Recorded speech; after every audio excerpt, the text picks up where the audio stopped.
Hey Rockmont, it's time for another morning watch by way of the afternoon, and today's word is goulash. Let's get right into it.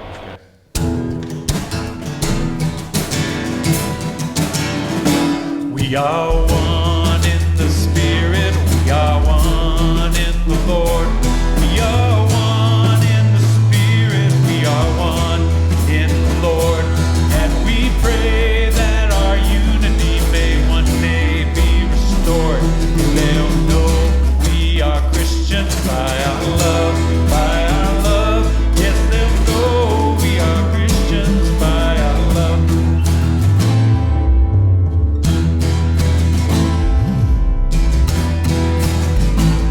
We will walk with each other, we will walk hand in hand. We will walk with each other, we will walk hand in hand. And together we'll spread the news that God is in our land. They'll know we are Christians by our love, by our love.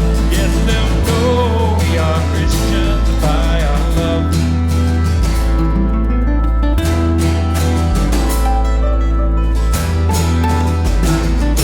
We will work with each other, we will work side by side. We will work with each other, we will work side by side. And we'll guard each one's dignity and save each one's pride. They'll know we are Christians by our love, by our love.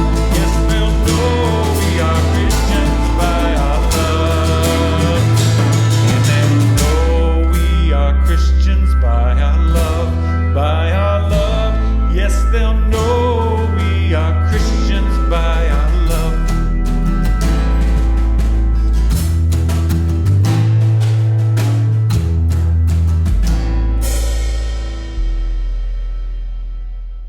My favorite moments at camp are when we are all captured in the same moment. We're all focused on one thing that's happening.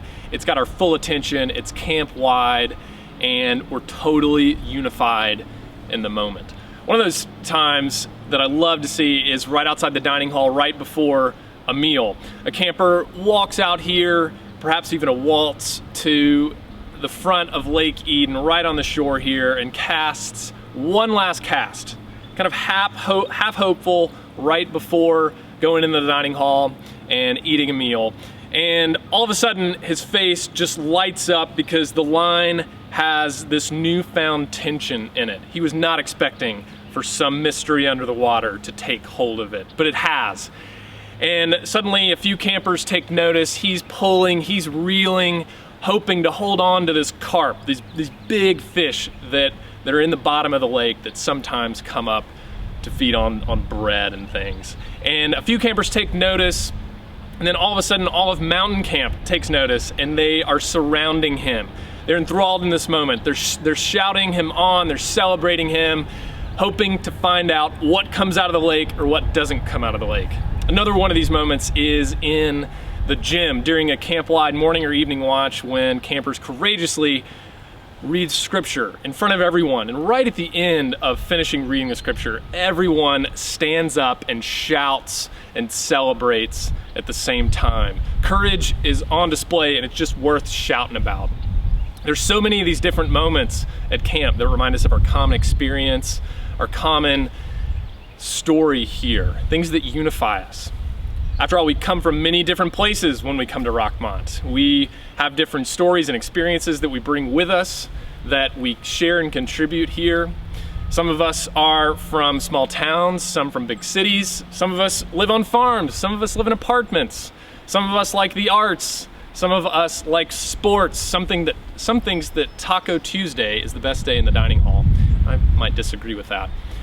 But there's so many things that unify us here at camp. In my first summer, I was a counselor in the Buckeye tribe, and I met and made friends with a counselor in the Buckeye tribe named Tommy Blick. I'm from Mississippi, Tommy is from Budapest, Hungary, and despite common misconceptions, these are quite different places. Perhaps the one thing that we shared in common coming into our summer at Rockmont was that we both enjoyed a good goulash. Tommy brought incredible life to the tribe of the Buckeyes that summer. And we started a friendship that has lasted for 7 years plus now. Tommy sang country roads in Hungarian. He was perhaps the best Megatron in Transformers that Rockmont has ever seen. He brought so much life and his full self from where he came from to Rockmont. And we've been unified well beyond our one summer here at camp. The Bible has a lot to say about unity. There's so many different people and stories and beliefs and practices that make it up and make it incredibly interesting. And in one particular story in the Gospel of John, late in the Gospel of John, Jesus has this prayer for his disciples, this prayer to God for his disciples for a unified world once he leaves it. And in John chapter 17, Jesus prays this: "The glory that you have given me, I have given them, so that they may be one as we are one.